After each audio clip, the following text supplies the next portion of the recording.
और चलिए अब बात उस सैनिक की जिसने आसमान में शौर्य की नई इबारत लिखी है। लेफ्टिनेंट कर्नल अवनीश वाजपेयी ने 14,000 फीट की ऊंचाई से स्काई डाइविंग की। बड़ी बात देखने वाली यह है कि अवनीश वाजपेयी ने आसमान में ये शौर्य गाथा कृत्रिम पैर लगाकर लिखी है। कई साल पहले एक सैन्य ऑपरेशन में उन्होंने अपने पैर गंवा दिए थे और भारतीय सेना ने सोशल मीडिया प्लेटफॉर्म एक्स पर उनके संकल्प, उनके साहस से भरी अल जर्नी की तस्वीर भी पोस्ट कर उनकी सराहना की है।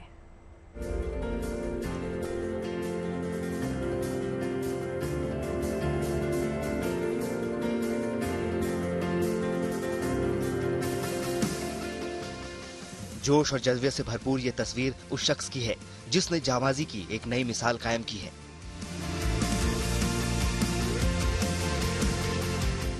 चौदह 14,000 फीट की ऊंचाई पर पराक्रम का प्रमाण दिया है। लेफ्टिनेंट कर्नल अवनीश वाजपेयी ने एक बार फिर साबित किया है कि उनके हौसले आसमानी हैं। एक ऑपरेशन के दौरान अपना एक पैर खोने वाले लेफ्टिनेंट कर्नल अवनीश वाजपेयी ने मंगलवार को 14,000 फीट से स्काई डाइविंग किया। बड़ी बात यह है कि अवनीश वाजपेयी ने आसमान में ये शौर्य गाथा कृत्रिम पैर लगाकर लिखी है। तमाम चुनौतियों, तमाम बाधाओं को पार कर अपने संकल्प और साहस से ये कीर्तिमान रचा है।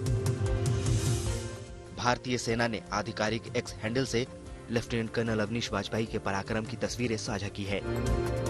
साझा की गई तस्वीरें लेफ्टिनेंट कर्नल अवनीश वाजपेयी की उल्लेखनीय यात्रा को दिखाती है, जिसमें हेलीकॉप्टर के अंदर तैयारी करने से लेकर साथी देशभक्तों के साथ उनके सामने खड़े होने तक की उल्लेखनीय यात्रा शामिल है। वीडियो में इस सच्चे योद्धा की ट्रेनिंग की पूरी जर्नी दिखाई गई है।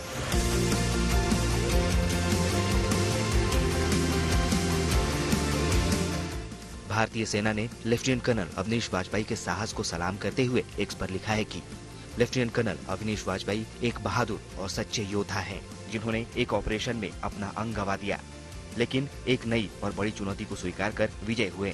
अवनीश ने एक त्रिमंग के साथ पटिंडा एयरबेस पर 17,000 फीट की ऊंचाई से स्काई डाइविंग की।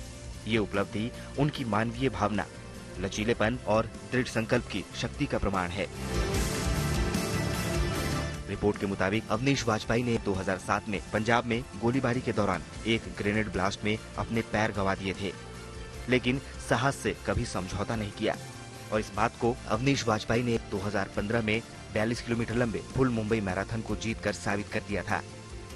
और अब 14,000 फीट की ऊंचाई से छलांग लगाकर उन्होंने एक बार फिर साबित किया है कि एक सच्चा सैनिक चुनौतियों का डटकर सामना करता है, वो कभी हार नहीं मान सकता।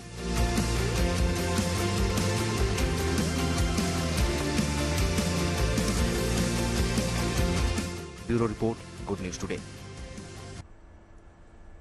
प्रधानमंत्री मोदी की बिल गेट्स से मुलाकात का एक नया वीडियो सामने आया है। इस वीडियो में दोनों के बीच बेहतरीन केमिस्ट्री दिखी। इस मुलाकात के दौरान दोनों के बीच एआई से बदलती दुनिया की तकनीक, शिक्षा और भारत में डिजिटल पेमेंट पे खास बातचीत हुई।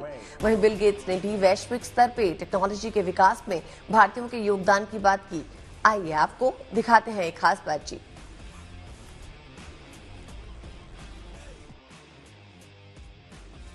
इंडस्ट्रियल रिवॉल्यूशंस हो गए। फर्स्ट सेकंड हम पीछे रह गए क्योंकि हम गुलाम थे। ये चौथा जो इंडस्ट्रियल रिवॉल्यूशन है जिसमें डिजिटल एलिमेंट सबसे बड़ा है और भारत इसमें बहुत कुछ प्राप्त कर लेगा, ऐसा मेरा विश्वास है। Yeah, I think the key point is that the digital infrastructure just keeping richer. You know, a lot of people know about the identity system and the digital payment systems, and that the government, by taking virtually all the government payment programs now and digitizing those, that alone saved a lot of money and it created access on a more equal basis. But now as you're moving into the different areas, advice for farmers, registering their land, tutoring for kids, and the health records, connecting all of those, that's kind of a second phase. And we're just at the beginning now of the third phase, where these advances in artificial intelligence will come on top of that and make the value even better.